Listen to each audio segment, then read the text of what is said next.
So, ayan may nagsabi, ew is either way sa language ng mga Gen Z, it's different from ew na yak ang meaning sa mga millennials. Either way kasi, ayan o, used it when two different scenarios lead to the same result. Tulad ng, I might walk later, I might walk or take the bus, but either way, I'll be there by 5 p.m. So, ganyan ginagamit ang either way. And sa sentence na ginamit niya is hindi applicable yan dahil wala namang dalawang choices na pagpipilian na same ang. So, ayan, do you want or pasta? I'm good either way. So, di ba, may dalawang pagpipilian. And so, nagsasabi din na hindi daw yun ew na disgust. Ayan o, EW lang po yung spelling ng ew. So, ayan, ew is a common interjection used to express disgust, aversion, or ganyan. So, ibig sabihin guys, hindi ibig sabihin na EW lang, hindi na siya yung ew na kinasanayan nyo.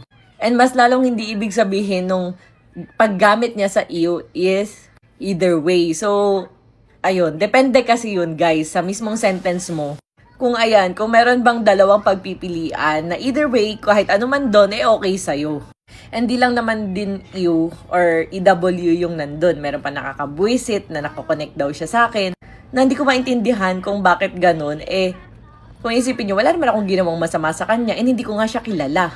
And yes, kilala ko yung magulang niya, pero siya, hindi ko talaga siya kilala. Pero ngayon, kilala ko na siya dahil nga, na-search ko nga. So, paano ko ba nakita yung comment, guys? May nag-comment kasi sa comment section ko. So, dun ko lang nakita na may ganun palang scenario. And sa mga nagsasabi na peke daw yon na baka daming account or what, syempre, before ako mag-react, chinek ko muna talaga kung talagang sinabi niya and confirm talagang sinabi niya. And hindi lang iyo ang nandun, meron pang nakakabuisit and so on. Ang sa akin lang kung sinasabing magkamukha kami, di okay. Ako nga sinasabihan niyo kung kamukha ko si Marian Rivera, di naman ako nag-react. Charis. 'Di ba? Ibig ko sabihin kahit anong sabihin niyo. Example, may nagsabi pa na may nag-comment pa sa akin na sinabihan daw siya na kamukha daw niya si Kiray. Pero hindi naman daw siya nagalit at natuwa pa nga daw siya dahil maganda naman daw si Kiray at business-minded person pa.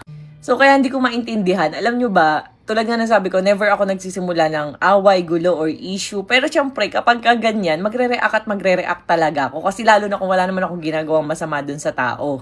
So sa mga nagsasabi din na akala ko ba peaceful era? Fishpool. Fishpool. So akala daw ba nila, peaceful era? So syempre, ako naman, hindi naman ako affected. Like, kita nyo naman yung video ko, tawa lang ako ng tawa, di naman ako apektado. Pero syempre, di naman siguro masama na mag-react ako kung sinabihan ako ng ew. Kasi kahit sino man tao, siguro kung may nakita ako sa kalsada, sabi ko, ew! Ew ka! 'Di ba? Parang, siguro kahit naman kayo, magre-react din kayo kung sasabihan kayo ng ew ng taong hindi naman daw kayo kilala. Kaya hindi ko maintindihan, hindi daw niya ako kilala. Hindi daw siya familiar sa akin. Pero sinabi niya ako ang ew at nakakabuisit daw na makonect sa akin. So, hindi ko magets, di ba? Kasi kung di mo ako kilala, bakit mo ako sasabihan ng ganun lalo na, di ba? So, kahit sino naman siguro na tao, hindi masama na mainis kung sabihan ka ng ew ng taong, alam nyo na. So, ayun. And siguro naman, walang masama na mag-react ako sa sinabi niyang ganun. Dahil, ano namang masama kung ikumpara ko kung kanino? Si Catherine Bernardo nga, napakaraming kamukha. Yung iba nga dun sa Kaloka, like, napakalayo. Pero sinabihan ba ni Catherine Bernardo ng ew? Imagine mo, sikat na artista, kilala talaga na artista, pero hindi siya nagsasabi ng ew sa kapwa-tao kahit na sobrang layo na binabash ng ibang tao na parang ang layo naman daw nung itsura, ba't daw kino-compare kay Catherine? Pero never siya nagsalita ng ganun. Yun pa kayang na ewan ko, siguro sikat daw, kilala daw, pero hindi ko naman napapanood or hindi ko pa nakita. Tapos sinabi niya, hindi daw niya ako kilala. So, okay lang naman na hindi mo ako kilala. Maintindihan ko naman. Pero yun na nga, papasok ulit yung bakit mo ako sinabihan ng ew kung di mo nga ako kilala. Di nga tayo magkaano-ano. Di nga natin nakita yung isa't isa. Di nga rin kita kilala. O kilala ko yung magulang mo. Kasi napapanood ko talaga sila. Pero ikaw di kita kilala. Di rin kita kilala. So, ayun, 'di ba? Libre lang naman maging mabuting tao. Bakit kailangan natin magsabi? Kung si Catherine Bernardo nga, hindi nga nang lalait ng ibang tao, partida, sikat na yun ha. Famous na talagang kilala ng lahat yan. Wala siguro hindi nakakilala kay Catherine Bernardo, pero never siya nag-ew or nang lait. Wala pa ako nakita na nanlait siya ng ibang tao. Para ka lang naman sa akin, kung tutuusin nga, magtanggalan tayo ng makeup, mag-meet tayo personal.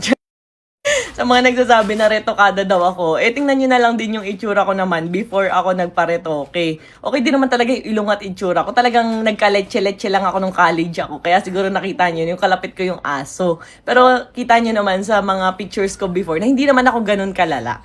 Napunta lang sa maling tao. Charis.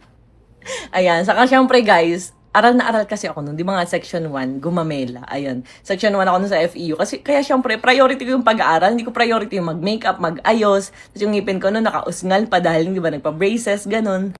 So, ayun, wala akong pakialam kung sabihan nyo ako ng retokada. Kasi ang tunay na ganda ay hindi po yung nakikita sa pagmumuka, nakikita yan sa kaloob-looban ng tao. Ano namang kagandahan kung maganda nga yung mukha, bulok naman yung pagkatao, di ba? So, ayun lang. Wait. Sabi nga, today's passion is simply with style and beauty, but beauty is not worth anything unless it is based on character. And I thank you.